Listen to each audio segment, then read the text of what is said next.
Hey everybody, it's me, Antoinette, again. Thank you for watching and tuning in. This is Antoinette's Listen and Learn. And I know I was on Facebook earlier, but I had a few more things I needed to say. As you know, we're still going through this pandemic, and we are definitely still going through the turmoil of Chicago being screwed up. But one thing I want to encourage you to know is that although we are going through what we're going through right now, in a spiritual realm, God wants you to believe in the unseen and not the seen. That's where your faith comes in at. These streets have no love for you. God has love for you, and you have to love yourself. In order to do better, you got to be better. But don't be better for everyone else. Be better for you first. Stay encouraged out here. This world is about self. And once you realize this world is about self, you begin to tune your mind in to a different realm of living. Tune it into a different realm of living for you.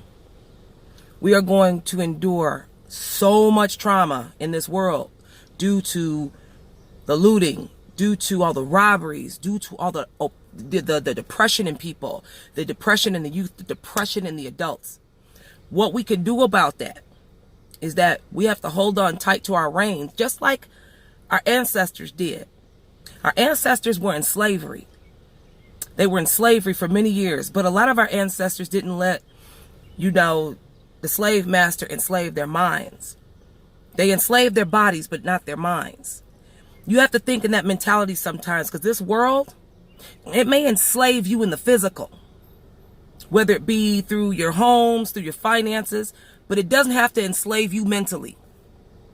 Think outside the box sometimes, people. Do your research about history. Everything can't be taught in a classroom. Sometimes you have to do your own research. Libraries are still here. Yes, we have the internet, but there are still libraries in the world. My advice to you is to go out and study some of this politics out here. Study the ways of the world back then, back in the 1920s. Look up our leaders. A lot of you still don't get the concept of why our leaders were the way they were. You don't get the concept of why they stood strong the way that they did. It was to empower you. It was to empower the people. It was to keep you out of fear. It was to keep you strong for yourself. It was to keep you strong for each other. Don't give up on that. Don't give up on the plan. Don't give up on the hope. Don't give up on it. Because if you give up on that, you're giving up on yourself. And we still have generations and generations to come that have to take care of this world and that will be responsible for this world. And it's up to us to be able to teach them how to live in this world, how to outsmart this world as a people. So I encourage you all to stay strong. Definitely keep your chins up, keep your heads up, because we're not done yet. We're nowhere near out of the woods, you all. But guess what? We don't have to stay in the woods forever.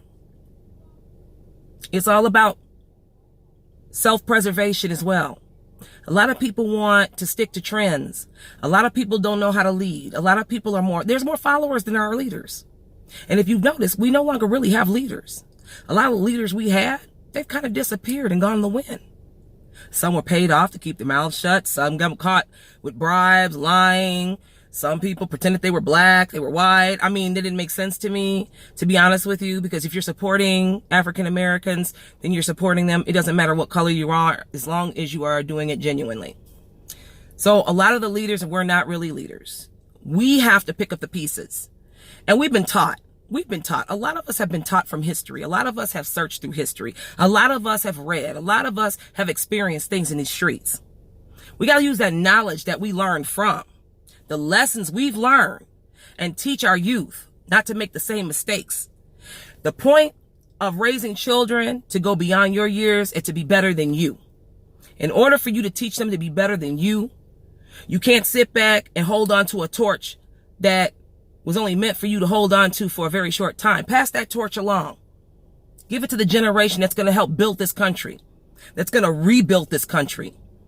Give it to the generation that's going to thrive in strength from what you teach them. Knowledge. Not this bullshit of stealing, killing, and destroying. Knowledge, sticking up for their rights, sticking up for who they are, and doing it in a manner that is respectful to themselves. You don't have to respect people that don't respect you, but at the same time, respecting yourself comes first for you to know how to handle people that are disrespectful. Remember that. It's not what people call you, it's what you answer to. Society could treat you like shit all damn day long, but it's up to you to accept being treated like shit. And that doesn't mean go looting streets. It means sticking up for your rights, having a voice, making sure your voice is heard. But there are ways of having your voice heard. There are ways of making your voice strong. We can band together, but not band together to where it's killing others. Not band together where it's destroying life. Band together where it's helping others build and give them knowledge and about life. Knowledge about life. Help other people to grow. Growth is where this comes in at. Growth helps you build for better. Growth helps you not only learn, but to pass on positivity to the next generation. We can stop this. You got to understand, we can stop this. There were protesters that actually succeeded. I watched it. I seen it. And if they can succeed, even if the short amount of time that they did before the looters came out, that means there is still hope. That means you're not ignored. Use that. Utilize it. Let that sink in. And let us be a stronger minority in this world. I say minority because we are the ones who are fighting for equal rights, freedom, the right to be able to walk into any store, no matter what color the other people are, and be respected just as a human being as they're respected. That's what we're fighting for. To not be afraid every day that our sons, our African-American sons, walk out of the house one day and be gunned down unnecessarily by a cop that just doesn't happen to like him because of the color of his skin. We're fighting against all of that, and we can win. We just got to do it in the right manner. Use your minds. Use your head. Use your head. Stop being selfish. Selfish has never got anybody anywhere. But knowledge got people everywhere. You just got to utilize it. Make it work for you. Thanks for listening. Talk to you later. God bless you all. Bye-bye.